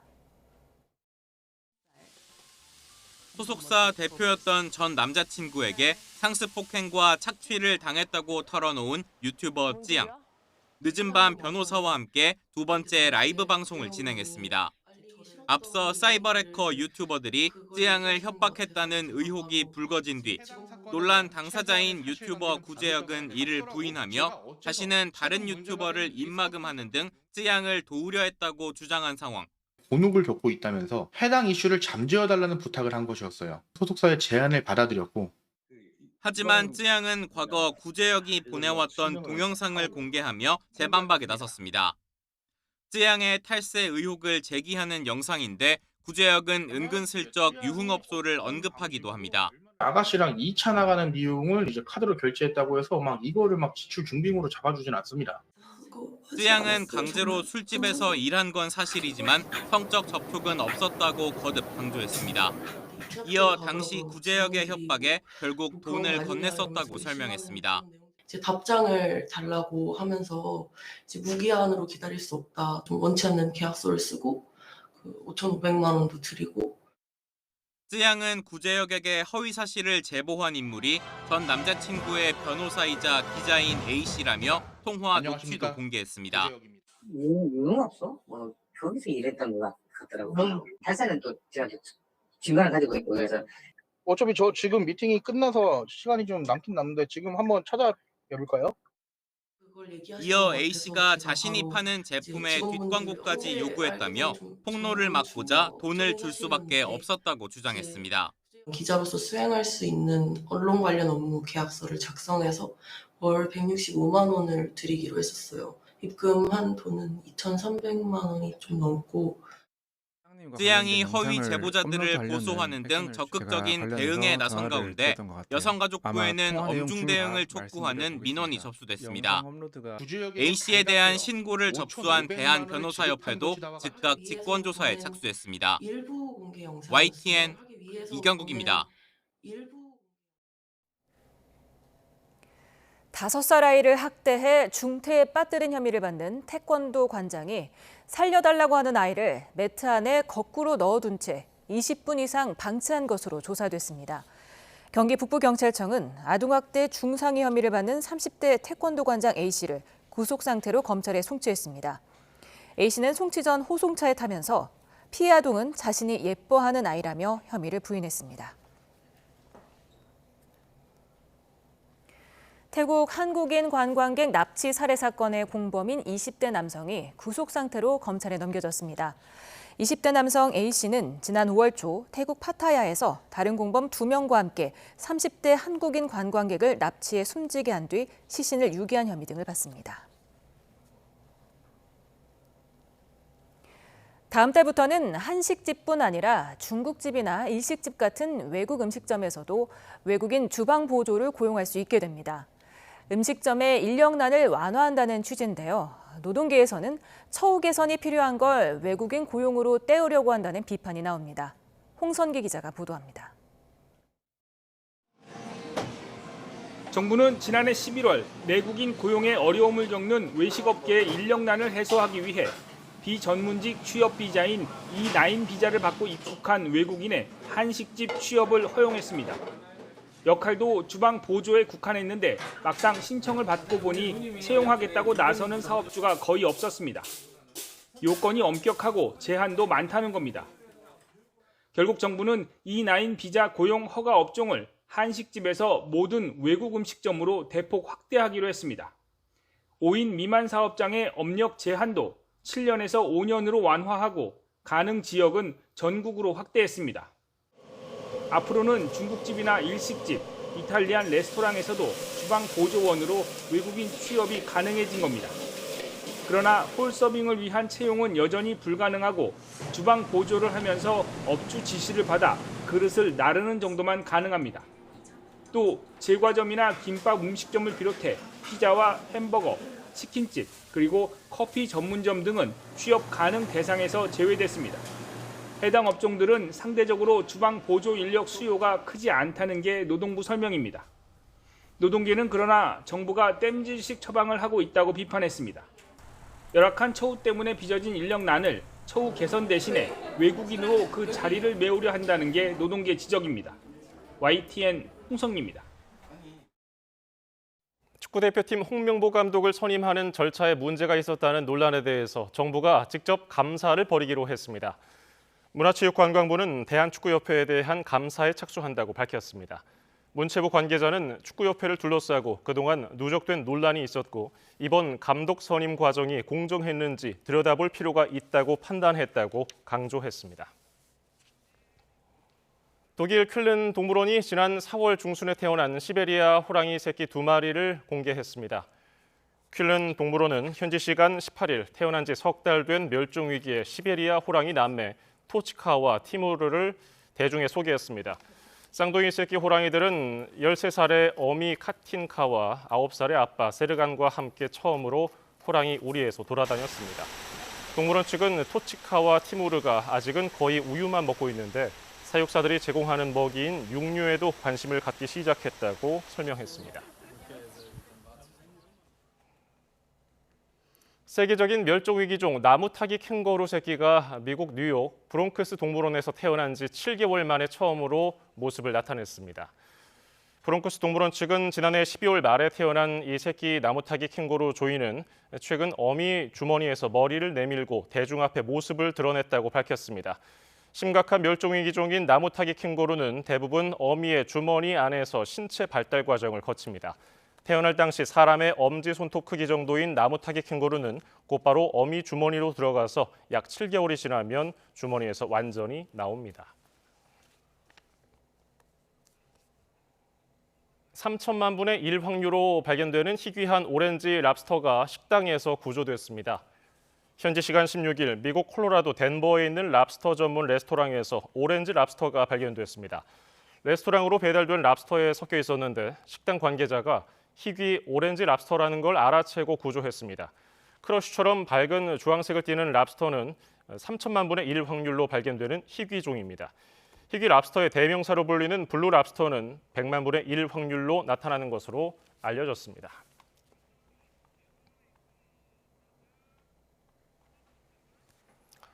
시진핑 3기 정책 방향을 결정한 3중 전회의 키워드는 중국식 현대화였습니다. 질적 성장을 꾀하는 경제 구상에 더해서 미국을 의식한 전략 개념을 함께 녹였다는 평가입니다. 베이징 강정규 특파원입니다. 기존 관례를 깨고 해를 넘겨 열린 중국 공산당 중앙위원회 제3차 전체회의. 사흘 논의 끝에 중국식 현대화에 방점을 찍은 결정문을 채택했습니다. 2년 전 20차 당대회에서 시진핑 주석이 내세운 목표로 서구식 현대화를 대척점에 둔 개념입니다. 미국의 견제와 압박 속에 단순 경제뿐만 아니라 외교 안보와 같은 전략 구상을 함께 녹였습니다. 달성 수단으론 지난해 9월 시 주석이 하얼빈 시찰 때 언급한 신품질 생산력을 제시했습니다. 近年来我们已经形成了高端装备、新能源汽车、光伏等一批优势产业。 개혁 개방 직후 양적 성장에서 벗어나 첨단 과학기술 중심의 질적 성장을 추구하겠다는 겁니다. 시진핑을 덩샤오핑에 버금가는 개혁가로 지칭한 신화통신 논평과 같은 맥락입니다. 다만 3중 전에 개막일에 맞춰 게재된 1만 자 넘는 글이 돌연 삭제되면서 내홍을 드러내기도 했습니다. 改革力度之大，前所未有。习近平总书记亲自谋划、亲自部署、亲自推动。 폐막 이튿날 열린 기자회견에선 중앙에 쏠린 재정 권한의 일부를 지방에 넘기겠다는 계획을 밝혔습니다. 부동산 위기에서 비롯된 각종 부실을 공식 인정한 셈인데 뾰족한 해법은 보이지 않았습니다. 一共提出了300多项重要的改革举措，推进中国式现代化面临许多复杂矛盾和问题。 3중전에는 300가지 개혁 임무의 시한을 건국 80주년인 2029년으로 못 받고 중국식 현대화 추진의 난관을 부각하면서 내부 결속을 요구했습니다. 베이징에서 YTN 강정규입니다.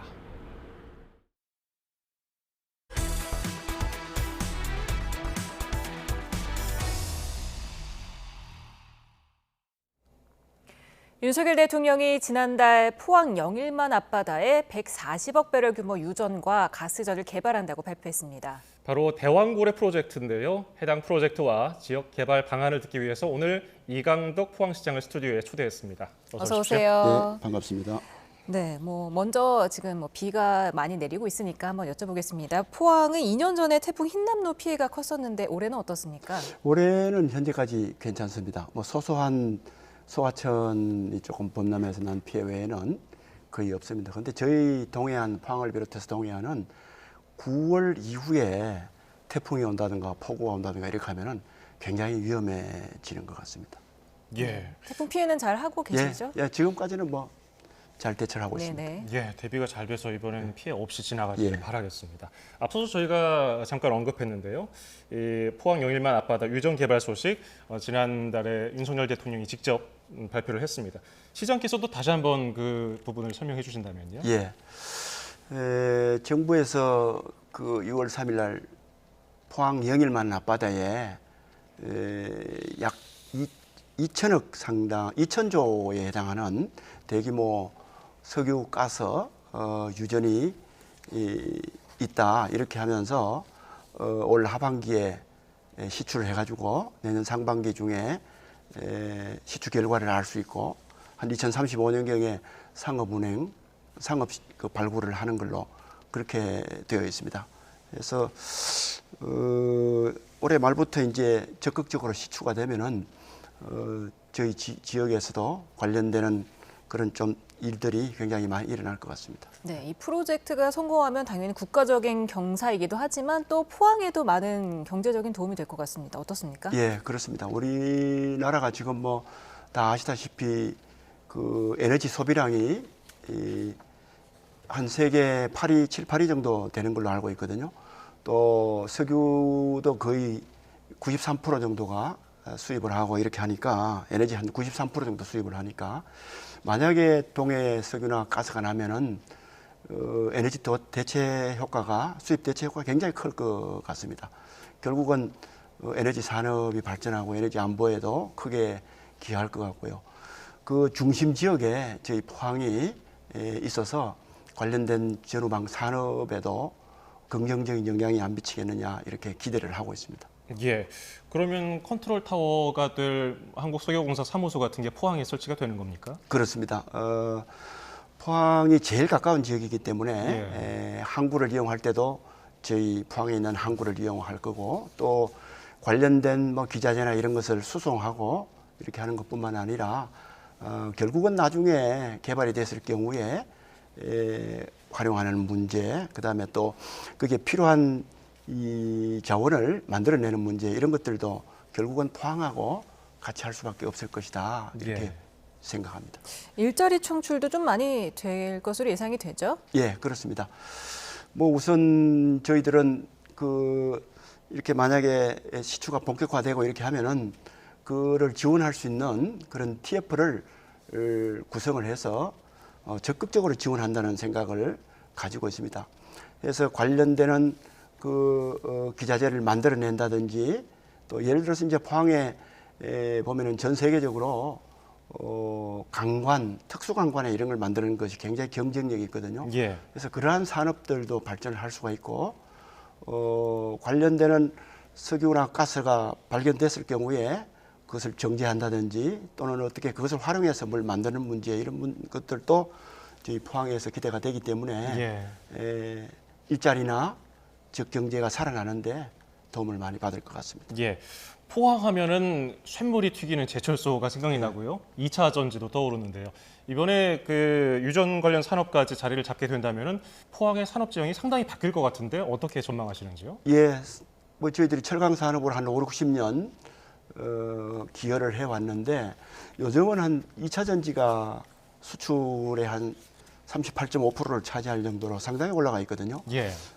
여기에 앞으로 바이오나 이런 부분도 많이 차지할 거고, 당장 석유가스가 개발이 되면은 그쪽 부분과 관련된 이 여러 가지 우리 지역의 경제 활성화와 관련된 매출이나 이런 것들도 굉장히 올라갈 것이기 때문에 뭐 저희들은 여러 가지로 기대를 많이 하고 있습니다. 어제 석유공사와 업무 협약을 맺었다고 들었습니다. 이제 사업이 꽤 구체화되고 있다, 이렇게 봐도 되는 겁니까? 예, 그렇습니다. 이제 이 시추를 하려고 그러면은 그 시추 지역의 어민들의 의장이 집중적으로 그게 있거든요. 그와 관련된 어민들과의 협상 문제, 또 일부 주민들이 걱정하는 지진이나 이런 것들이 생겨나면은 안 된다, 그에 대처를 해야 된다, 이런 우려도 일부 하고 있기 때문에 그와 관련된 전문가들하고 연결해서 모니터링하는 문제라든지 이런 문제를 적극적으로 중개를 하고 또 그것을 지원하고 이렇게 하기 때문에 저희 시에서 할 일이 굉장히 많이 늘어날 것 같습니다. 예, 2차 전지가 포항 경제에서 차지하는 비중이 상당히 높다고 앞서 말씀해 주셨는데 기획 발전 특구로 지정됐습니다. 어떤 걸 기대해 볼 수 있을까요? 정부에서 지역 균형 발전의 어떤 그 계기를 만들어 보려고 기회 발전 특구 제도를 만들었거든요. 그래서 이 기회 발전 특구가 지정된 데는 세제 혜택이라든지 각종 규제 완화라든지 이런 것을 획기적으로 해주기로 했기 때문에 수도권에 있는 각종 기업이 이 기회발전 특구가 있는 지방으로 이전하는 그런 큰 효과가 있을 거고, 관련되는 저희들처럼 2차 전지와 관련돼서 지정이 되어 있기 때문에 2차 전지 산업이 거기에 집중되는 그런 효과가 굉장히 큰 효과를 볼 것 같습니다. 예를 들어서 현재까지 저희들은 약 7조 8천억에 달하는 그런 그 2차 전지 관련 투자를 받고 있거든요.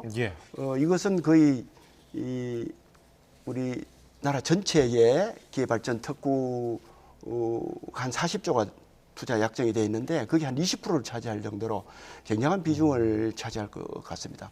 그래서 이것을 계기로 해서 기업도 집중될 뿐만 아니라 결국은 초격차 기술 경쟁력을 가지게 돼서 국제적으로도 산업 경쟁력을 확보하는데 많은 도움을 받을 수 있을 것 같습니다. 네, 이렇게 포항에 중요한 산업들이 몰려 있는데 이를 알리는 마이스 산업이라고 할까요? 이런 컨벤션 시설이 부족했는데 지금 전시장도 만들어지고 있다면서요? 예, 포항이 바닷가가 있고 또 포스코를 비롯한 대기업들도 있고 포스텍이나 여러 가지 R&D 기관이 굉장히 많이 있거든요. 뭐 세계적으로다가 이렇게 할 수 있는 그런 각종 세미나나 회의나 이런 것들이 한 연 200회 정도 있는데 여기에 비해서 그런 어떤 컨벤션이나 전시할 수 있는 그런 그 시설이 아주 전무했습니다. 그래서 대부분 외부에서 가서 할 수밖에 없는 그런 현실이었는데 이제 산업도 다변화돼 가고 국제 경쟁력 있는 산업을 많이 만들어 가기 때문에 이 전시 컨벤션 센터를 제대로 만들어서 여러 가지 지금 부족한 그러한 그 회의나 이런 것들을 제대로 할 수 있는 그런 기회를 가지도록 하고, 또 현재 육성하고 있는 신산업이나 이런 것들도 함께 이렇게 시너지 효과가 나타날 수 있도록 그렇게 하기 위해서 전시 컨벤션 센터를 만들고 있습니다. 1, 2단계를 나눠서 하는데, 만약에 1, 2단계가 다 되면은 부산 백스코에 버금가는 그런 연면적을 가지게 되거든요. 그래서 바다와 함께 또 우리 대기업들과 함께 큰 어떤 이렇게 행사나 이런 것들을 할 수 있어서 우리 지방의 마이스 산업이 일어나는 데 있어서 큰 역할을 할 것 같습니다. 예. 이제 7말 8초 휴가철입니다. 예. 아직 휴가지 어디로 갈지 고민하고 있는 시청자 여러분께 포항에 대해서 관광 명소로서 소개를 해주신다면요? 예, 포항은 산도 있고 바다도 있고 강도 있고 하기 때문에 굉장히 좋은 휴가체 하나가 될 수가 있습니다. 특히 여름은 바다가 유명하기 때문에 포항 이 도심에 있는 영일대 해수욕장이라든지 또 선선한 구룡포 해수욕장이나 뭐 월포 해수욕장, 칠포 또 화진 해수욕장과 같은 아주 바다와 같이 있을 수 있는 그런 좋은 힐링 장소가 굉장히 많습니다. 예. 또 신선한 해산물도 많이 있기 때문에 올여름 휴가는 포항과 함께 보내주시면은 아주 만족할 만한 그런 결과가 있을 것 같습니다. 포항으로 오시면은 좋겠습니다. 네, 알겠습니다. 지금까지 대왕고래 프로젝트에 관해서 이강덕 포항시장 모시고 얘기 나눠봤습니다. 멀리 와주셔서 감사합니다. 예, 감사합니다.